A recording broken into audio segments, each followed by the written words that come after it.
Hello and welcome to the Dive mini-series, a brand new episode launching every single Friday, a one-to-one with you and me, Taylor, coming on to give you bite-sized pieces of information to take you from where you are to where you want to be as a performer. Yeah, let's get that.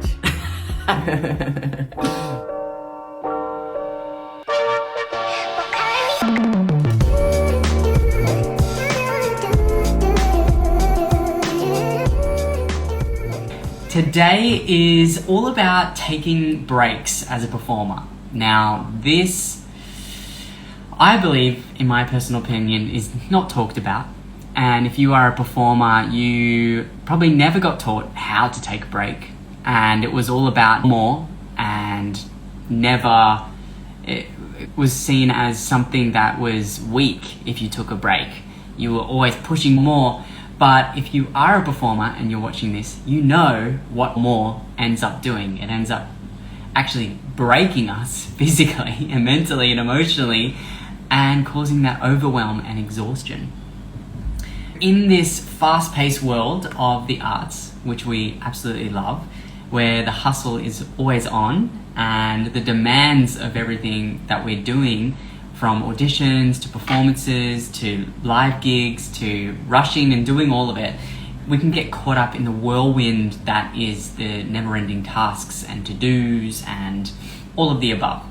However, taking breaks, and what we're going to talk a little bit about today, I have my notes here to stay on track, is trying to see breaks as not just something that kind of happens whenever we get the time, but seeing it as a necessity for sustaining a successful and fulfilling career.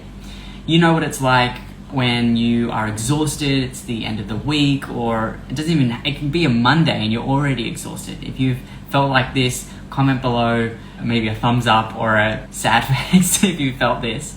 But today we're going to be exploring the ways in how we can take a break, what that means for you, and how to implement it into your life and your career to help you going from stressed and overwhelmed to actually empowered and alive and in control of the career that you're building.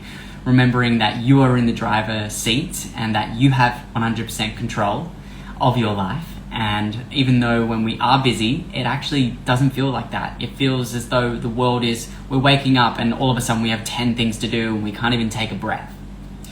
So if you're interested and excited, we're going to get straight into it. The first step, and feel free to comment and like and wave and interact as much as you like. I'll give you maybe some tips and some interaction ways you can interact throughout the whole post. So the first thing is preemptive awareness. And what does this mean? I was once told by this amazing man named Jim Rohn. He's fantastic in personal development, in so many different things. Please go check him out. And if you've heard of him before, maybe comment below. But basically what he says is really profound. Don't start the week before it's done. Or don't start your year before it's done. And although as a performer, we can't really understand what's happening in a year. So let's scale it back to don't start your next day until it's done. Design your day before it unfolds. This is really a really simple task, and maybe you've not heard of it before, but before diving into the chaos of the day, take a moment just for yourself the night before. Write down your schedule. What do you have on the next day? And visualize how you want the day to go.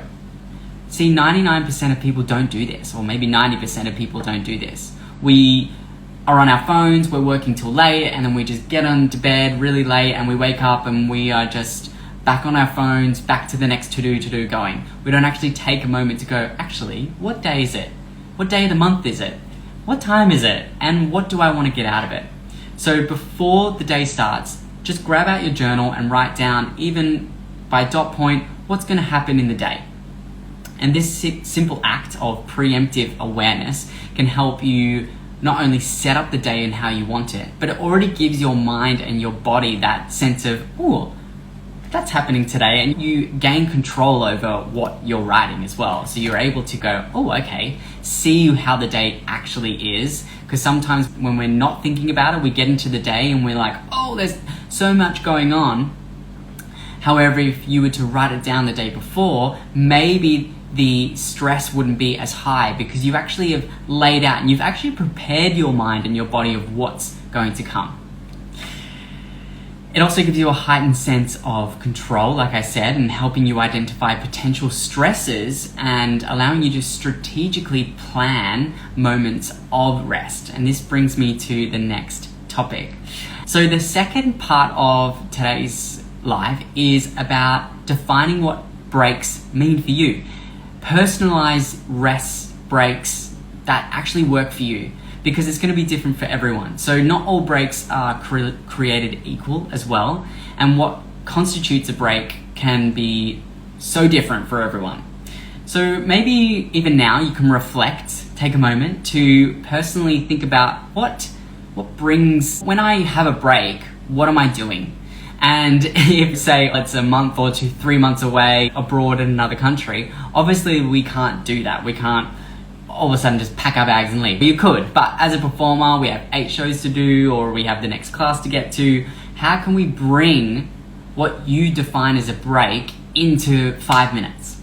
And going back on the example of how you take a break is maybe at the beach or somewhere abroad. Maybe it's not having you go to the beach, but maybe it's 5 minutes of putting headphones on, listening to a soundtrack of waves. It's really awesome technology now. You can even put into Spotify, onto YouTube, nature sounds of Australia. So I remember personally when I was touring overseas, sometimes I would put on the radio of somewhere, of being home in Melbourne, what was going on in the radio, just to feel that sense of groundedness again. And feeling that actually gave me rest, even though at home when I wouldn't really ever listen to the news. But having the Australian accent and things made me feel at home and made me feel rested.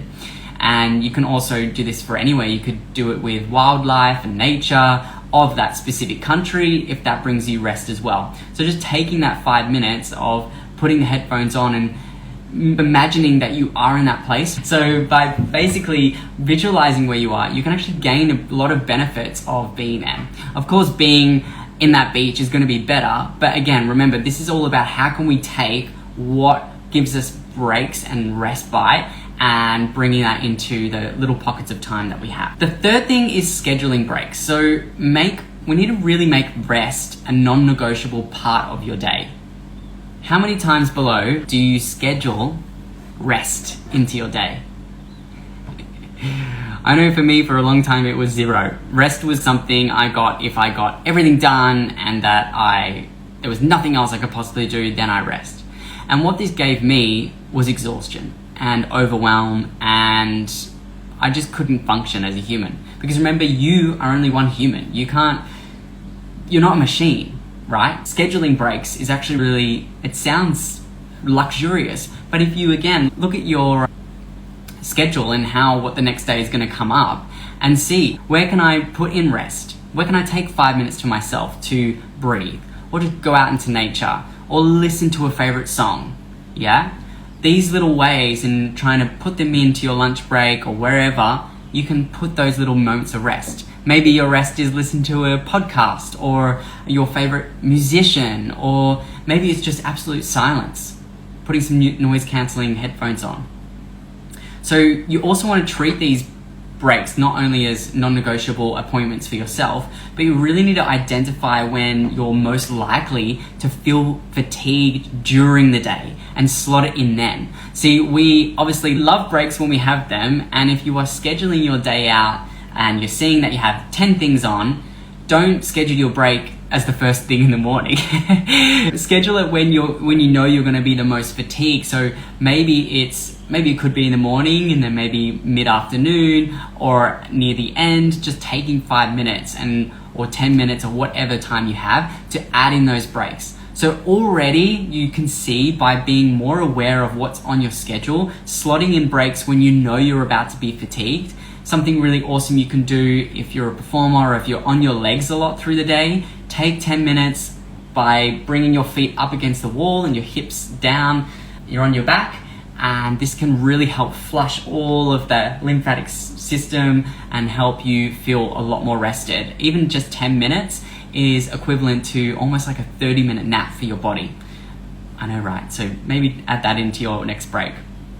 So again, whether it's a moment of stretch or meditation, engage in a brief creative activity. Planning these moments ensures that you just don't get lost in the busy schedule, and you actually take a moment to digest what you've actually just gone through. A lot of the time when we're going into auditions, we finish and then we go to our job and then we go to class, or it's just, there's so much happening.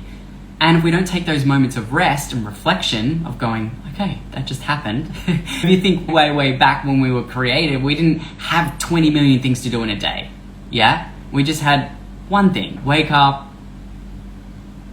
go find food, sleep, connection. There was so much less amount of things that we had to do. But nowadays, we just constantly battle with the next to do. We've got to do more. Everything's moving so fast.